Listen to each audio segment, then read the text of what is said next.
Bismillahirrahmanirrahim. Assalamualaikum warahmatullahi wabarakatuh.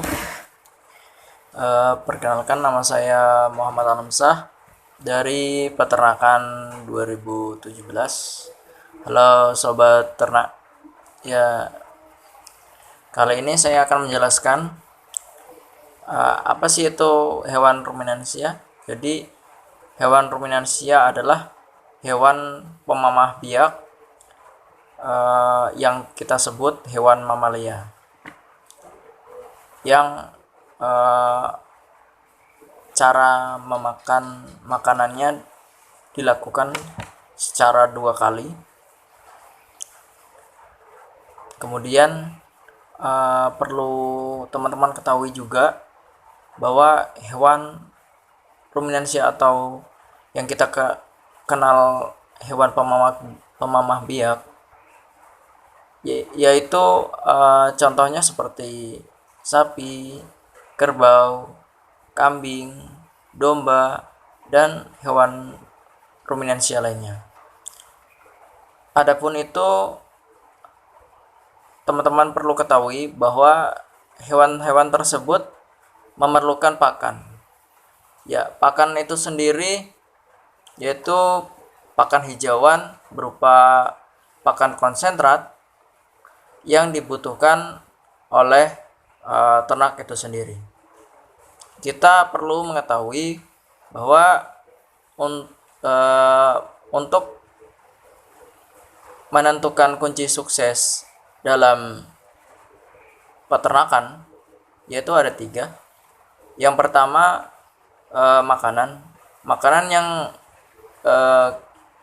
yang dibutuhkan ternak itu sendiri harus memiliki tata cara pemberian makanan itu sendiri dengan baik.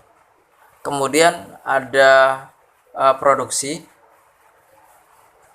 Kita harus menggunakan bakalan atau penentu bakalan yang unggulan, serta memiliki fisik atau perkembangbiakan yang baik.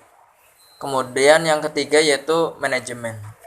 Kita harus mengetahui bagaimana pencegahan penyakit, pengawasan dalam kandang maupun di luar kandang.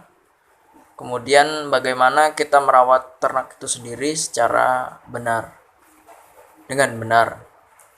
Kemudian jadi di dalam peternakan ini cara peternak itu terbagi menjadi 3 bagian, yaitu pemeliharaan secara intensif, kemudian semi intensif, dan ekstensif.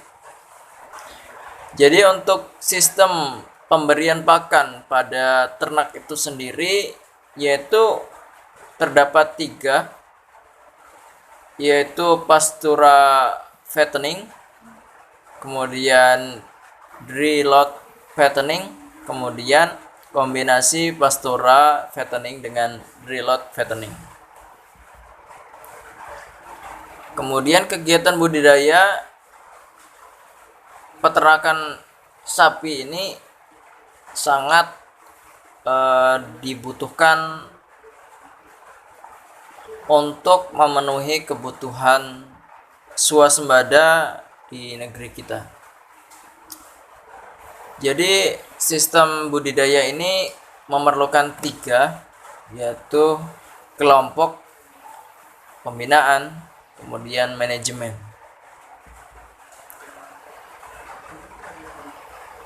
Jadi teman-teman bisa ketahui bahwa bentuk dari aplikasi yang sering kita dengar atau sering kita lakukan di dalam pemeliharaan ternak itu sendiri, yaitu pakan yang kita berikan sering kita sebut sebagai pakan konsentrat.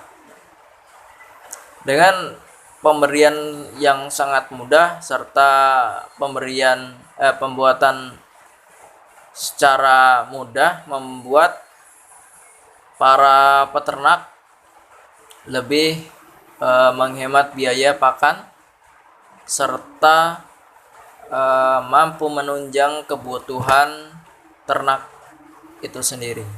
Jadi pakan di sini terbagi menjadi 4. Jadi ada pakan konsentrat, ada pakan silase atau high, kemudian ada feed aditif, kemudian probiotik. Jadi konsentrat yang diberikan kepada ternak itu sendiri yaitu untuk menunjang kebutuhan atau menunjang bobot badan ternak sapi itu sendiri. Kemudian silase atau high ini digunakan pada saat memasuki masa kemarau panjang atau curah hujan yang cukup tinggi sehingga pakan yang kita peroleh sangat kurang. Kita bisa memberikan pakan berupa silase dan high. Kemudian adapun feed adiktif. Jadi feed adiktif ini adalah bahan untuk kekebalan tubuh. Jadi diberikan kepada ternak untuk menjaga kekebalan tubuh ternak itu sendiri sehingga ternak yang kita berikan pakan berupa feed aditif mampu menjaga kekebalan tubuh itu sendiri. Kemudian ada probiotik. Probiotik ini sangat penting untuk kebutuhan ternak sehingga pemberian probiotik ini untuk memberikan ternak itu sendiri kesehatan dan mampu menunjang kebutuhan serta kesehatan yang diperlukan oleh sapi itu sendiri. Kemudian ternak ruminansia ini melakukan perbanyakan atau pengembangbiakan secara kawin alami. Kemudian adapun dilakukan oleh peternak atau inseminator yaitu kawin IB atau inseminasi buatan. Kemudian target yang harus kita capai dalam peternakan ini yaitu tingkat sistem beternak, tersedianya pakan berkualitas sepanjang tahun, kemudian tingkat sumber daya manusianya juga meningkat untuk peternakan. Jadi kebutuhan pokok yang diperlukan untuk memenuhi syarat dalam peternakan ini yaitu kita harus memerlukan protein, lemak, kemudian energi, vitamin, mineral, air, kemudian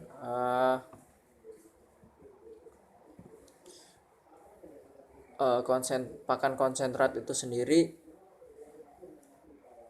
yaitu pakan yang berkonsentrasi tinggi, kemudian kadar air rendah, kemudian kadar protein relatif tinggi, serat kasar yang rendah, dan mudah dicerna. Kemudian manfaat dari konsentrat itu sendiri meningkatkan dan memperkaya nilai gizi pakan yang mempunyai nilai gizi yang tinggi. Kemudian pakan konsentrat itu sendiri sumber protein berasal dari bungkil kelapa, bungkil sawit, bungkil kedelai, tepung, jagung, tepung tulang, ampas tahu.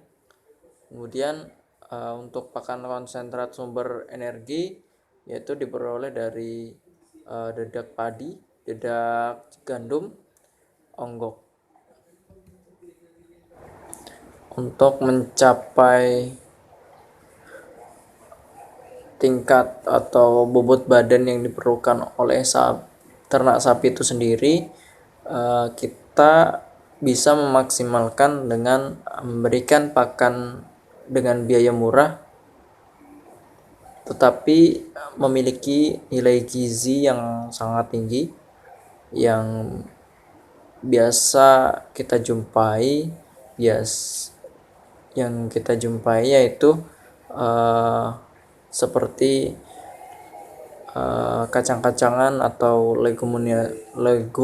leguman. Kemudian kacang-kacangan ini mempunyai protein yang sangat tinggi sehingga sangat dibutuhkan oleh ternak itu sendiri. Kemudian pakan yang berupa silase atau hay ini sangat bermanfaat sekali untuk kebutuhan ternak. Kemudian legum-leguman itu yaitu berupa contohnya yaitu seperti daun randu, kemudian ada lamtoro. Nah, itu digunakan untuk pakan sapi yang memiliki protein yang sangat tinggi. Kemudian pakan yang diberikan untuk ternak yaitu kita memilih kualitas rendah atau kualitas tinggi. Biasa pakan yang kualitas rendah itu bisa dalam bahan kering, kemudian kualitas pakan kualitas tinggi itu dalam bahan kering juga, bisa berupa rumput gajah, rumput raja, lamtoro, gamal, kaliandra. Kemudian untuk kualitas rendah juga contohnya seperti pucuk tebu, daun jagung, kemudian limbah pertanian. Pemberian pakan hijauan. Jadi pakan hijauan yaitu sebagai penguat berperan penting dalam penggemukan ataupun pertumbuhan. Kemudian pakan tambahan ini sebagai suplemen yang diberikan kepada ternak untuk memudahkan dan mudah dicerna. Kemudian suplemen juga memiliki tingkat protein yang energi mineral, kemudian NaCl yaitu garam, yaitu sebagai bahan mineral, yaitu dapat berupa seperti kapur serta air minum.